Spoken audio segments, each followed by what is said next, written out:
Imagina que você é um índio, está no Brasil em mais ou menos 1500.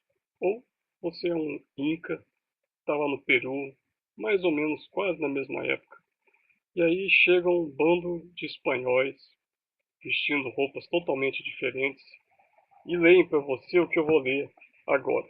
Então, veja só.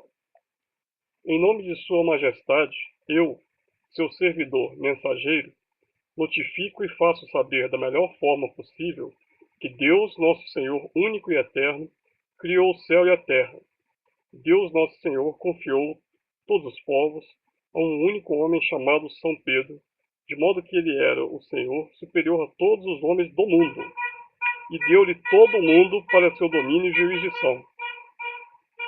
Um desses pontífices fez a doação destas terras e deste continente do mar oceano aos reis católicos da Espanha. Quase todos os que foram notificados receberam Sua Majestade e o serviram e lhe obedeceram, e o servem como súditos, tornando-se cristãos sem nenhuma recompensa ou estipulação. E Sua Majestade recebeu-os como súditos e vassalos. Portanto, imploro-lhes e exijo, da melhor forma possível, que reconheçam a Igreja como Senhora Suprema do Universo e o Altíssimo Papa, em seu nome, e Sua Majestade, em sua posição de Senhor Superior e Rei, e consintam que esses padres religiosos declarem e preguem, e Sua Majestade e eu, em seu nome, os receberemos e deixaremos livres suas mulheres e filhos, sem servidão, de modo que com eles e consigo mesmos vocês poderão fazer livremente o que desejarem, e nós não os forçaremos a se tornarem cristãos. Mas, se não o fizerem, com a ajuda de Deus, invadirei suas terras à força e farei guerra onde e como puder, e submetê-los-ei ao jugo e à obediência da Igreja e de Sua Majestade, e tomarei suas mulheres e seus filhos, tornando-os escravos, e tomarei seus pertences, fazendo-lhes todo o mal e causando-lhes todos os danos que um senhor pode causar aos vassalos que não recebem nem lhe obedecem. E declaro solenemente que a culpa pelas mortes e danos sofridos por essa ação será sua, e não de Sua Majestade, nem minha, nem dos cavaleiros que comigo vieram. Esse texto, chamado de requerimento, tá nesse livrinho, tá, de uma historiadora americana, da editora Unesp, tá, já é um pouquinho mais antigo. E, bom, eu não estou aqui para contar a história de colonização portuguesa, ou neste caso espanhola, no Novo Mundo, e falar de injustiças e de índios, etc. Na verdade, eu coloquei esse texto aqui, que tem vários aspectos interessantes que poderiam ser discutidos, para mostrar uma coisa interessante. As pessoas falam por aí, comentam, que o problema do Brasil, bom, os problemas do Brasil, né, dentre eles, um dos problemas é que a culpa disso tudo é a nossa cultura ibérica. E aí vem um papo de que a cultura ibérica é isso, a cultura ibérica é aquilo, e os portugueses têm uma cultura assim, uma cultura assado, né, assada, e enfim. Esse conceito de cultura é a coisa mais esquisita que eu já vi. É como se a gente pegasse os portugueses de 1500, congelassem eles no tempo, pegasse um cubinho de gelo cheio de portuguesinhos, e eles ficassem constantes ao longo da história, até hoje, influenciando a gente. Afinal de contas, o que tem a ver cultura com esse requerimento? Tem tudo a ver. Bom, se você lembrar lá daqueles livrinhos de história do ensino médio, você vai lembrar que a Península Ibérica, durante muito tempo, foi colonizada pelos mouros. Os mouros são os árabes, né?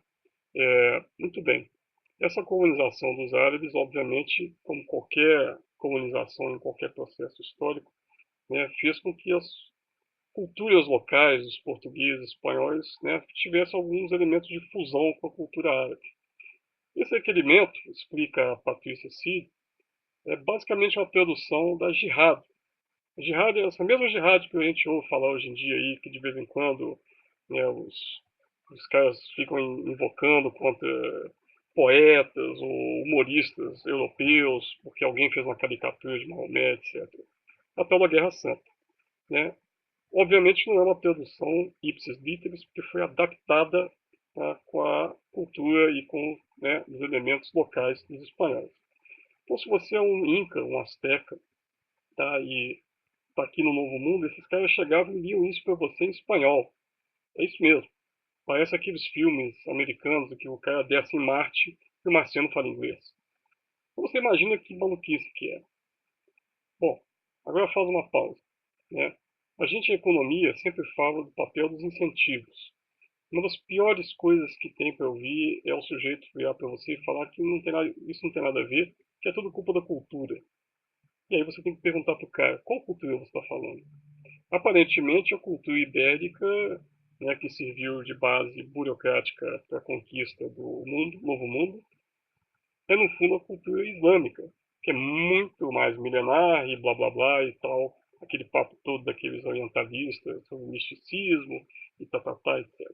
Bom, então nós temos que culpar aqui a cultura islâmica, né, pela forma engraçada, né, na qual se deu a declaração de posse da terra perante os índios. Bom, não é que a cultura não é importante, ela é importante, mas a definição de cultura de boteco, essa de cultura dos portugueses que ninguém diz qual é, se tem a ver com fazer quindim com açúcar, ou se tem a ver com acordo ortográfico, ou se tem a ver com o tabelião da burocracia lá em Portugal, tá? Essa cultura indefinida não dá para trabalhar. Tá? Junto com o meu colega de trabalho Ari e o meu ex-aluno Pedro, em outra ocasião a gente publicou um artigo, tá, nesse journal aqui, que é o Keito Journal, no ano de 2011, no qual a gente discutia o papel da cultura, daí mais bem definida, né, em termos de algumas variáveis mensuráveis, sobre a qualidade dos governos dos estados. Tá? E aí a gente percebe que tem um papel importante sim, mas antes de mais nada, de novo, né, é uma cultura definida para fins de teste de hipóteses em economia. Muito bem. Agora, voltando ao início desse pequeno vídeo, dessa pequena videoaula, imagine que você está no lugar daquele índio lá, tá, saindo lá da sua terra, indo para o litoral, e encontra esse bando de gente vestindo roupa colorida, capacete prateado, você nem sabe o que é um capacete, tá, umas bandeiras esquisitas, cheio de frufru, etc., falando uma língua toda enrolada. Tá? Honestamente, se eu fosse esse índio, eu ia cair na risada. Bom, essa foi a pequena videoaula sobre cultura como instituição informal, né, e como que esse conceito deve ser tratado com muito cuidado antes de você fazer qualquer afirmação sobre desenvolvimento econômico ou história de um país. Tá ok? Espero que você tenha gostado e até a próxima.